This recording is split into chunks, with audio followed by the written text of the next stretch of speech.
மறுபடியும் ஒரு வாட்டி சபையாருக்கு சொல்லிக்கிறேன். 200 பவுன் நகை, என் தம்பியும் உங்க வீட்டு பொண்ணு போறதுக்கு வரதுக்கு ஒரு காரு, BMW இருந்தாலும் சரி, ஆடியா இருந்தாலும் சரி. ஆல்ரெடி இவ சொல்றதுல நம்மளே ஆடி போய் தான் இருக்கோம். இதுல ஆடி கார் வேணுமாம்ல, ஆடி காரு. இதெல்லாம் எங்க போய் முடியுமோ தெரியல. என்ன இந்த மல்லிகாக்கா ஒண்ணும் பேசாம இருக்கு? என்ன அனிதா அண்ணி, நீ அங்க தலையே காட்டாம இங்கே நிக்கிறீங்க? அவங்க குடும்ப விஷயம் அவங்க பேசி முடிவெடுக்கட்டும். நம்ம எதுக்கு தேவையில்லாம குறுக்க போய்கிட்டு? பணக்காரங்களுக்கு மனசு வராது போலச்சே. ஆமாண்டி வசந்தி, சரியா சொன்னேன். அப்ப சரி, மாப்பிள்ளை வீட்டு பக்கம் எல்லாம் சொல்லியாச்சு, பேசுறது பேசியாச்சு. பொண்ணு வீட்டு பக்கம் ஏதாவது சொல்றதுக்கு இருக்கா? ஆமா ஆமா, இருங்க இருங்க. ஏம்மா நீ இருமா, நான் பேசுறேன். மல்லிகா, நம்ம நிலைமைய எதா இருந்தாலும் பேசிக்குவோம், இரு. இங்க பாருங்கம்மா, எங்களால பொண்ணுக்கு ஒரு 20 சவரன் நகை தான் போட முடியும். அப்புறம் சீரு சரத்தி, பாத்திர பண்டம், கட்டில பீரோ இதெல்லாமும் வாங்கி கொடுத்துருவோம். பிறகு நிச்சயத்தை நாங்களே பாத்துக்கிறோம்னு சொல்லியாச்சு. என்ன நீங்க, நான் கேக்குறது எங்க இருக்குது, நீங்க சொல்றது எங்க இருக்கு? நீங்க கோவப்பட வேணாம், எங்களால இதுதான் முடியும். இதுக்கு மேல பண்றது கொஞ்சம் கஷ்டம். ஏமா என்னமா இவங்க 20 பவுன்ல போட்டு எப்படி நம்ம தம்பிக்கு சம்மந்தம் பண்றது? ஏங்க என் பொண்ணு சொல்ற மாதிரி 200 பவுன் இல்லைனாலும் ஒரு 100 பவுன் ஆகுது. ஏம்மா என்னடா, உனக்காக தான் எல்லாம் பேசிட்டு இருக்கோம். வாயை மூடிட்டு இரு, எங்களுக்கு என்ன பேசணும்னு தெரியும். ஏம்மா நீங்களும் என்னமா அவதான் சொல்றானா, நீங்களும் இப்படி பேசிட்டு இருக்கீங்க? ஏன் அக்கா ஓ நல்லதுக்கு தானே சொல்றேன். நாளை பின்ன வெளியே தெருவை உனக்கு 80 பவுன் போயிட்டாங்கன்னா ஒரு 20 பவுன் சொன்னா நல்லாவா இருக்கும்? அதுக்கு தானே முன்னமே சொன்னேன், இந்த பெரிய இடத்துல எல்லாம் சம்மந்தம் பண்ண வேணான்னு. அவங்களுக்குன்னு ஒரு ஸ்டேட்டஸ் இருக்குல்ல. ஆனா இருந்தாலும் எல்லாம் பண பேயா தான் இருக்குங்க போல. ஒருவேளை இப்ப நம்மளதான் சொல்றாளோ, நமக்கு எதுக்கு ஒம்பு, வாயை மட்டும் நின்றுவோம். இங்க பாருங்க, நிச்சயம் நல்ல முறையில முடிஞ்சிருச்சு, நிச்சயம் நல்லபடியா முடிஞ்சிருச்சு. உங்க விருப்பம் போல பணக்கார இடத்துல உங்க பிள்ளைய கட்டி கொடுக்க போறீங்க. நாங்க என்ன அம்பிட்டு கேட்கறோம் இங்கிட்டு போய் கேட்கறோம்னு நினைக்காதீங்க. எல்லாம் உங்க பொண்ணுக்கு தானே செய்ய போறீங்க. ரோட்ல போறவங்களுக்கு தூக்கி கொடுக்குறீங்க. ஏமா எங்களால 20 சவரனுக்கு மேல ஒரு பவுன் போட முடியாதுமா. மேற்கொண்டு வேணா மாப்பிள்ளைக்கு 5 சவரன் சேர்த்து போடுறோம். அதுவே எங்க தகுதிக்கு மீறினதுதான். அது வந்து கார்த்திகா, என்னப்பா, எனக்கு தெரியும் நீங்க கண்டிப்பா பேசுவீங்கன்னு. உங்களுக்கு இதெல்லாம் பிடிக்காது தானே. எனக்கே நீங்க 200 பவுன் போட்டு கல்யாணம் பண்ணி கொடுத்தீங்க. தம்பிக்கு அப்படி தானே நினைப்பீங்க. இவங்க பாருங்க, பிச்சைக்காரத்தனமா 20 பவுன் 10 பவுன் 5 பவுன் கூட்டி குறைச்சிக்கிட்டு இருக்காங்க. அதுக்கு தான்ப்பா சொன்னேன், எங்க வகையில ஒரு நல்ல பொண்ணு இருக்கு, அங்க சம்மந்தம் பண்ணலான்னு.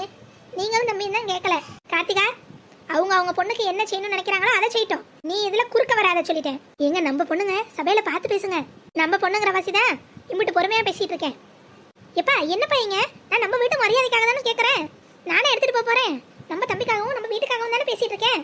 பேசின வரைக்கும் போதும், பேசாம போ சொல்லிட்டேன். முதல்ல போ. சபையில எல்லாரும் எங்களை மன்னிக்கணும். ஏதோ சின்ன பிள்ளை தெரியாம பேசிருச்சு, யாரும் தப்பா எடுத்துக்க வேணாம். இல்லையா இல்ல, நீங்க உங்க பிள்ளைக்கு என்ன செய்யணும்னு நினைக்கிறீங்களோ அதை தாராளமா செய்யுங்க. மேற்படி கல்யாண செலவெல்லாம் நாங்க பாத்துக்கிறோம். கல்யாணம் ஜாம் ஜாம்னு நல்லபடியா நடத்தி தரோம். எங்க வீட்டுக்கு முள்ளைய கட்டின புடவையோட அனுப்புனா போதும். இல்லையா, எங்க பொண்ணுக்கு நாங்க என்ன செய்யணுமோ அதை சிறப்பா செஞ்சுதான் அனுப்புவோம். அப்படி கட்டின புடவையோட வெறுங்கையால அனுப்பி விட மாட்டோம். எங்களால உங்களுக்கு எந்த தொந்தரவும் இருக்காது. அப்புறம் என்ன, நல்லபடியா அந்த நிச்சயம் முடிஞ்சிருச்சு. சாப்பிட போலாமா? ஐயரே, அதெல்லாம் தடபடல சாப்பாடு ரெடி. கிளம்புங்க சாப்பிடுவோம். அப்ப சரி, பையன் முதல்ல சாப்பாட்டுல இடத்த பிடிக்கிறேன். நாட்டுல ஏன் மழை பெய்யுதுன்னு இப்பதான் புரியுது. இந்த மாதிரி 4 மனுஷங்க இருக்கிறதுனாலதான் நாட்டுல மழை பெய்யுது. சரியா சொன்னடி உமா. எங்க இப்பதான் மழை பெய்யுங்கனாதானே சுத்திட்டு இருக்கு. எப்படியோ இன்னைக்கு நல்ல விதமா அந்த கல்யாணம் நடக்க போகுது. ரொம்ப சந்தோஷம். கடைசியில பேசினாலும் கேப்டன் மாதிரி 4 வார்த்தையில நறுக்கல்ல பேசிவிட்டாரு. மாப்பிள்ளையோட அப்பா தான் வேற லெவல். முல்லை மாமியாரும் நாத்தனாரும் கொஞ்சம் கஷ்டம்தான் போல. முல்லைக்கு கொஞ்சம் கஷ்டம்தான். அதெல்லாம் இல்ல ஒத்தரசா, மாமியாரும் நல்ல விதம் தான். அவ பொண்ணு ஏதோ சொல்ல சொல்ல இவங்க தலையாட்டுறாங்க. இல்லைன்னா அவங்களும் நல்ல விதமா தான் தெரியுது. நம்ம முல்லை கெட்டிக்காரி, எங்க போனாலும் பொழைச்சுக்குவா. அவளை பத்தி நம்ம ஒன்றும் கவலைப்பட வேணாம். ஐயோ ராமா, முடியலையே. 2 நேரம் சாப்பிடாம கொள்ளாம வயிறு கவான்னு பசிக்குது. கொஞ்சம் விட்டா பெருங்குடல் சிறுங்குடல தின்னுடும் போல. சும்மா ஓசி சோறு தின்னாலும் மாமியார் வீட்டுல நல்லா தான் போட்டாங்க. தேவையில்லாம எதோ வேலையை பார்த்து இப்ப இப்படி நடுத்தருல வந்து நிக்குமே. இன்னும் கொஞ்ச நேரம் இப்படியே விட்டோம், உசுருக்கு உத்தரவாதம் இல்லடா. கோபாலு, ஏதோ இருக்க ஒரு கீத்து கொட்டை கிடைச்சிருச்சு. சமைக்கவும் ஏதாவது கிடைச்சா நல்லா இருக்கும்னு பார்த்தா ஒன்றும் இல்லையே. ரொம்ப பொண்டாட்டி வேற, அதை வாங்கிட்டு வா இதை வாங்கிட்டு வான்னு விளக்க மாத்த வச்சே விரட்டி விடுறா. கையில 5 பைசா இல்லாம என்னத்த பண்ண? ஐயா முருகா, நீதான் என் பசிய பார்க்கணும், ஒரு நல்ல வழி காட்டணும். என்ன கோயில்ல இருந்து ஏதோ நல்ல வாசம் வருது. ஒருவேளை கோயில்ல அன்னதானம் என்னதானே போடுறான் போல. உள்ள பூந்து ஒரு பொடி புடிச்சிடணும். முருகா, இவர் கிரேட். இங்க வரேன். என்ன கோயில்ல அன்னதானம் கூட காலியா இருக்கு. என்ன ஆனா வாசம் மட்டும் வருது. அங்க ஒரு அம்மா வருது, அதுகிட்ட கேட்போம். ஏமா சொல்லுங்க சார். இந்த கோயில்ல அன்னதானம் எங்கேயும் போடுறாங்களா? இல்லை சார், இன்னைக்கு அன்னதானம் இல்லை. அப்புறம் கோயிலே மணக்கிற அளவுக்கு சாப்பாட்டு வாசம் வீசுதே. ஓ அதுவா, இங்கே கோயிலில் ஒரு நிச்சயதார்த்தம், அதனால எல்லாரும் சாப்பாடு போட்டுட்டு இருப்பாங்க. இன்னைக்கு அன்னதானம் எப்பவோ முடிஞ்சிச்சு சார். என்னது நிச்சய சாப்பாடா? யார் வீட்டு நிச்சயம்னு தெரியலையே. நம்ம போய் உட்காந்தா நல்லாவா இருக்கும்? வேணாம்டா கோபாலு, கண்டுபிடிச்சிட்டானுங்கன்னா தோலை உரிச்சிருவானுங்க. ஓடிடு, வழக்கம் போல பசியும் பட்டினியுமா கடை. ஆனா வாசம் என்ன கட்டி இழுக்குதே. சரி, இப்ப எதனால என்ன? மாட்டுல 2 தர்ம அடி தானே, வாங்கிட்டு போவோம். பசியில கடந்து சாவறதுக்கு 2 அடி உத வாங்கினா தப்பு இல்ல. ஐயரே, எதுவும் கூச்சப்படாதீங்க. என்ன வேணாலும் கேட்டு வாங்கி சாப்பிடுங்க சொல்லிட்டேன்.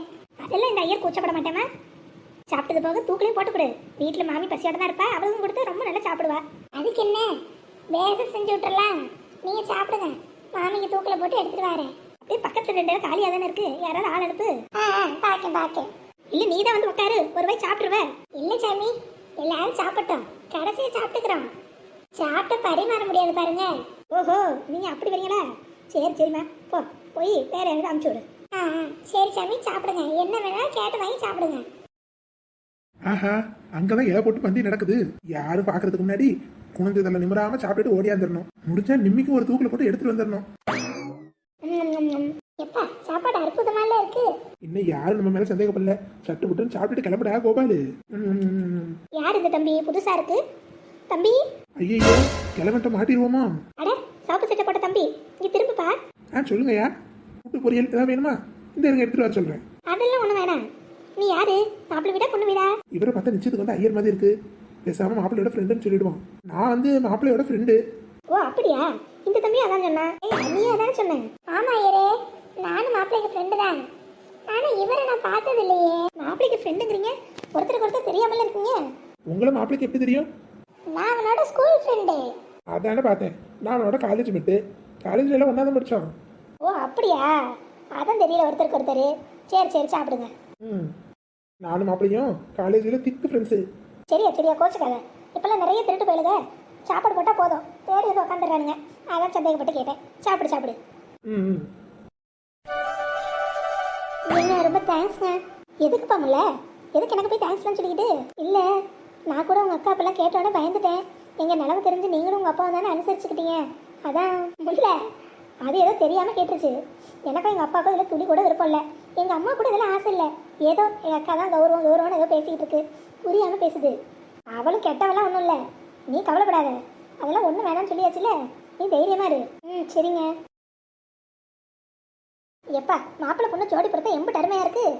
அப்படியே அந்த சிவனும் பார்வதியும் நேரில் பார்த்த மாதிரில இருக்கு. ஆமா, இதுதான் மேட் ஃபார் ஈச் அதர்னு சொல்லுவாங்க. ஒருத்தருக்காகவே இன்னொருத்தர் பிறந்தாங்க போல இருக்கு. என்ன இந்த விரும்ப எடுக்க ஓவரா புகழ்றானுங்க. 1000 தான் இருந்தாலும் என்னையும் கொண்டாட்டி நிம்மையும் அடிச்சுக்க முடியுமா? Chilli fellows. யார் என்ன நம்மள ஒரு வாட்டி பார்த்துருவோம். நீ சிரிச்சா அம்புட்டு அழகா இருக்கும்ல. என்னது இதுங்களுக்கு நிச்சயம்? ஐயோ கோபாலு, தானா வந்து சிக்கிட்டியே. ஓசி சோறுக்கு ஆசைப்பட்டு இவளுக்கிட்டே வந்து மாட்டிக்கிட்ட. எப்படியாவது தப்பிச்சிருடா. பாதியில எந்திரிச்சாலும் சந்தேகம் வரும். சட்டு புட்டுன்னு சாப்பிட்டு எந்திரி. இல்ல மாட்டின இவளுக்கு கையில கைமாதான். இந்த பொம்பளைகள்ட்ட எம்புட்டு தூரம் சொன்ன பந்தி பரிமாற ஆள் வேணும்னு, ஒருத்தையும் வேணும். சரி, நம்மளே ஆளு கொண்டா எடுத்து வைக்க வேண்டியதா. அட அக்கா, எல்லாரும் உள்ள இருக்கோம், நீங்க என்ன இங்க வந்து பண்ணிட்டு இருக்கீங்க? வாங்க. பொண்ணோட அக்கா இப்படியாவது நிக்கிறது. இந்த பந்தி பரிமாறதுக்கு 2-3 பொம்பளை ஆள்கிட்ட சொல்லியிருந்தேன். பார்த்தா ஒருத்தரையும் காணோம். இப்போ என்ன பண்றதுன்னு புரியல. சரி விடு, நானே செஞ்சிடலான்னு பார்த்துட்டு இருக்கேன். இது நல்லா இருக்கு. பொண்ணோட அக்கா பந்தி பரிமாறினா நல்லா இருக்கும். நீங்க பேசாம இருங்க, நானும் ஒத்த ரோசா ரெட்டவள்ளி எல்லாம் சேர்ந்து செஞ்சுக்கிறோம். எதுக்கடி உங்களுக்கு சவராமா? வந்தவனுக்கு இப்படி வேலை செஞ்சா நல்லாவா இருக்கும்? அக்கா, நாங்கெல்லாம் எல்லாத்தையும் ஒன்னாதாங்க நினைக்கிறோம். நீங்க தான் நாங்க வேற நீங்க வேறன்னு பிரிச்சு பாக்குறீங்க. எங்க வீட்டு கல்யாணம் எங்க வீட்டு நிச்சயம் தான் நினைச்சு வந்தேன். இல்லைன்னா சொல்லிருங்க, இப்பயே கிளம்புறேன். அதனால வீட்டுக்கு கூட தூக்கல சாம்பார் வத்த குழம்புலாம் எடுத்துட்டு போலான்னு பார்த்தேன். உங்க வீட்டு விசேஷம் நான் எதுக்கு எடுத்துக்கிட்டு? அடி கோச்சுக்காதடி. நீ வேற ஒரு பக்கம் பொசுக்குன்னு என்ன சொன்னாலும் கோச்சுக்குவீங்க. சரி விடு, நீயே பந்தி பரிமாறிக்க. நான் போறப்ப மறக்காம காய் கறி குழம்பெல்லாம் எடுத்துட்டு போ. இதெல்லாம் நீங்க சொல்லணுமாக்கா? நம்ம வீட்டு விசேஷம், நாங்களே எடுத்துக்குவோம். உங்களுக்கு அந்த டென்ஷன்லாம் வேணாம். வந்தவங்க எல்லாம் சாப்பிட்டோம். பாவத்த ரோசா, ஆளுக்கு ஒரு வழியா தூக்குவோம். ரைட். இந்த வத்த குழம்பு அருமையா இருக்கே. இன்னும் கொஞ்சம் வத்த குழம்பு கிடைச்சா நல்லா இருக்கும். ஐயோ இந்த கிழமை வாயை மூடிட்டு சாப்பிட மாட்டான் போலயே, ரொம்ப இழுத்து விட்டுருவான் போலயே. ஐயரே வத்த குழம்பு வேணும். ஆமா மாப்பிள்ளையோட அப்பா. அடடே இந்த இடதான் மாப்பிள்ளையோட அப்பனா, இது வேற நமக்கு தெரியாம போச்சு. பேசாம முன்னாடியே எந்திரிச்சிருக்கலாம், இப்ப பசமா ரெண்டு பக்கம் லாக் ஆயிட்டோமே. ஏமா உமா இந்த வத்த குழம்பு எடுத்துட்டு வாமா. நான் வானே. எப்பா வத்த குழம்பு வந்துருச்சு. யாருக்கு இங்க வத்த குழம்பு வேணும்? எனக்கு தாமா. அப்படியே எனக்கு ஊத்தி விடுங்க. சரியா தம்பி? யாரும் எதையும் கேட்க கூச்சப்படாம கேட்டு வாங்கி சாப்பிடணும். என் பையன் கல்யாணம் நல்லா சாப்பிடணும். சரியா? போதும் அத்தா போதும். உங்களுக்கு ஐயோ 7:30 ஹெலிகாப்டர்ல நமக்கு சுத்து போடுதே. இல்ல ஒண்ணு வேணாம். இந்த குரல் எங்கேயோ கேட்ட மாதிரி இருக்கே. ஆளை பார்த்தாலும் கொஞ்சம் கோபால் மாதிரி தான் தெரியுது. அந்த திருட்டு பையன் இங்க வர போறான். தம்பி கூச்சப்படாம கேட்டு வாங்கி சாப்பிடுங்க. வத்த குழம்பு நாக்கிலே நிக்குது ருசி. ஐயோ இந்த கிழமை வேற நேரம் காலம் தெரியாம. ஒருவேளை அவனாதான் இருக்குமோ? தம்பிக்கு ஊத்து, கூச்சப்படுறான்னு நினைக்கிறேன். ஊத்துறேன். அட கோபாலு நீயா? எப்படி தெரியும் உனக்கு? சரி செஞ்சுட்டு இங்கே வந்து உட்காந்துருக்கியா? இப்படி எல்லாம் விடக்கூடாது. மல்லிகை கவலை 4 விளக்க மாத்திலே அடி வாங்கினாதான் நீ தான் திருந்துவேன். ஏமா உனக்கு தெரிஞ்சவரா வேண்டப்பட்டவரா? ரொம்ப வேண்டப்பட்டவன் தான். இருங்க. அட மல்லிகாக்கா, வசந்தி, நெடுவாளி, இங்க பாருங்கடி. பந்தியில யாரு வந்து உட்காந்துருக்காங்க? யாருடி இவனா? இவனை யாரு பந்தியில உட்கார வச்சது? உங்க வீட்டு பந்தின்னு எனக்கு தெரியாது, தெரிஞ்சு கண்டிப்பா வந்திருக்க மாட்டேன். விளக்கமாத்த எடுத்து வரவி சாப்பாடு விட்டு ஓட விடுக்க. அப்பதான் எனக்குலாம் புத்தி வரும். வேணாம் முடியுமா? வேணாம். இந்த பாவம் நமக்கு வேணாம். சோத்துல உட்காந்து எழுப்புறது ரொம்ப பெரிய பாவம் டி. பிறகு சோத்துல உட்காந்துட்டேன்ல, முழுசா தின்னுட்டு போடும். நீ பேசாம வா. இக்கா இவனை இப்படியே விட சொல்றீங்களா? உடுடி. கோயில் சன்னதியில சாப்பிடுறவங்களே எழுப்பக்கூடாது. வா முதல்ல. அக்கா வந்த வாசி நீ தப்புச்ச. இல்ல உன்ன பொழந்திருப்பேன் பொழந்து. சேத்துல அடி வாங்கியாச்சு, இப்ப சோத்திலே அடி வாங்கியாச்சு. சே 1000 இருந்தாலும் நமக்கு சோறு தான் முக்கியம். கோபாலு பேசாம சாப்பிட்டுட்டு எந்திரி. ரோசப்பட்டு விருட்டு எந்திரிச்சா வீட்டுக்கு போய் சோத்துக்கு வழி இல்லை.